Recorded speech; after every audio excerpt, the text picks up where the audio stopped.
How about a DIY portrait background that will save you money and give you infinite creative possibilities? Stay tuned.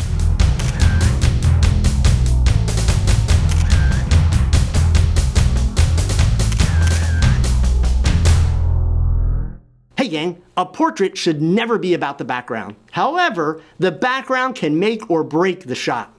My favorite solid background color is gray, because with gels, I can make it just about any color I want. But what about when you want some texture or design in your background?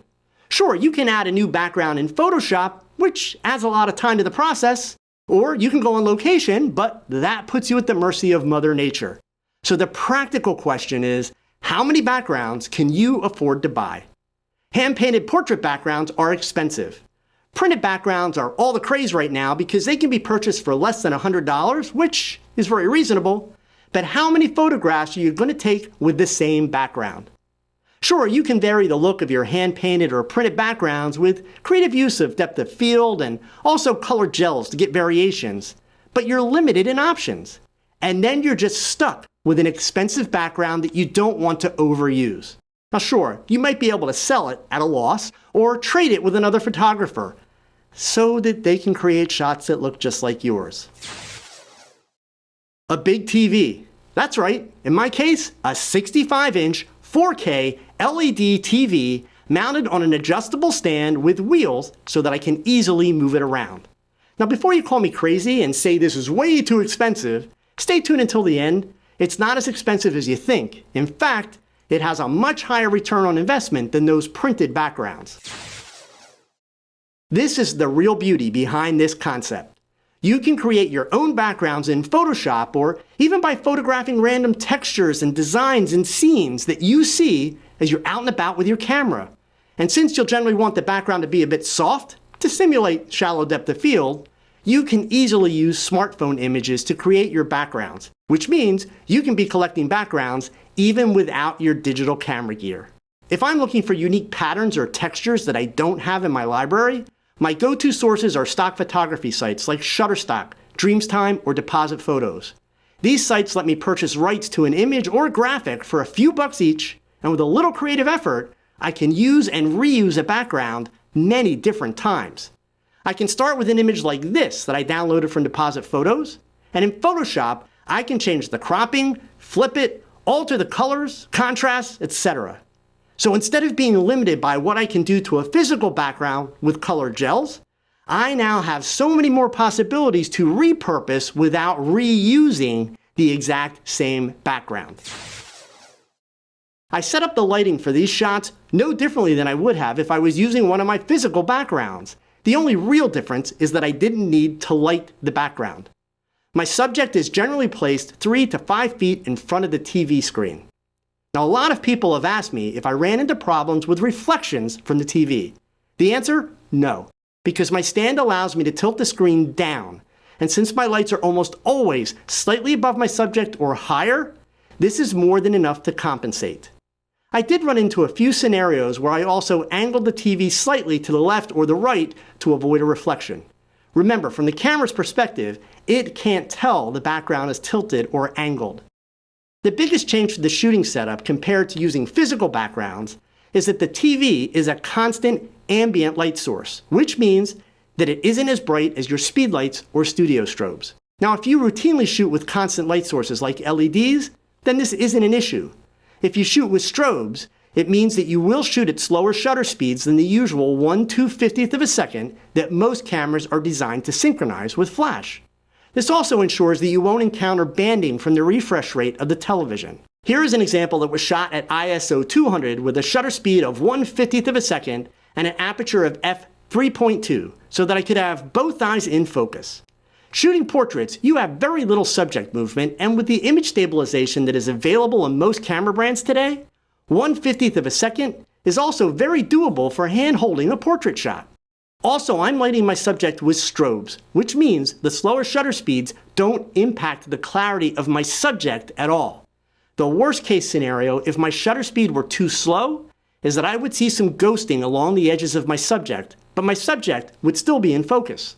You can also use this as a creative advantage. This shot was done at 1/30th of a second at ISO 320.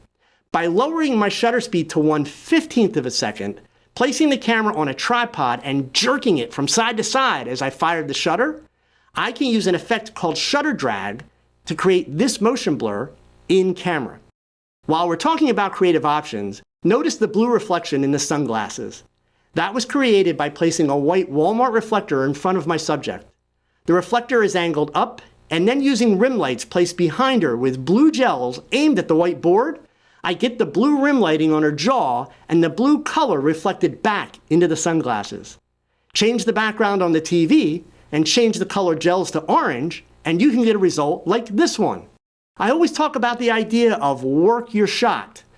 Trying different variations and not assuming that your first idea is the best idea. This shot that I showed you earlier started with a test shot using this bokeh background, and I simply didn't like the look. Then I went with this golden bokeh image and some yellow tulle wrapped around the model's head. And then I settled in on the mixed colors with the red, purple, and blue. For this shot, I had an image on the TV, but also used a piece of ruffled tulle and waved it behind my subject in front of the TV during a 1/13th of a second exposure. Now remember, I shot with strobes, so I knew my subject would be tack sharp. I had the camera on a tripod and shot with a wireless controller as I waved the material.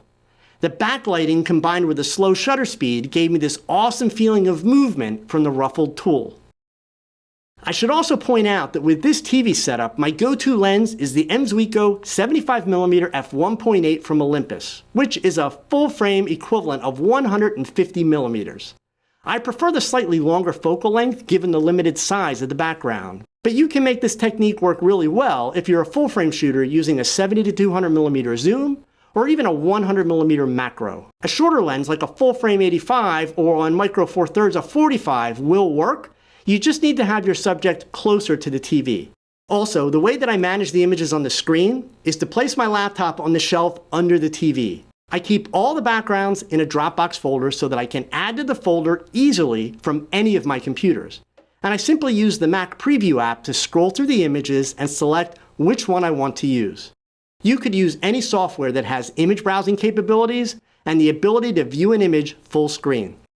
My laptop also has Photoshop on it so that I can alter the color scheme of any image while I'm in the studio shooting.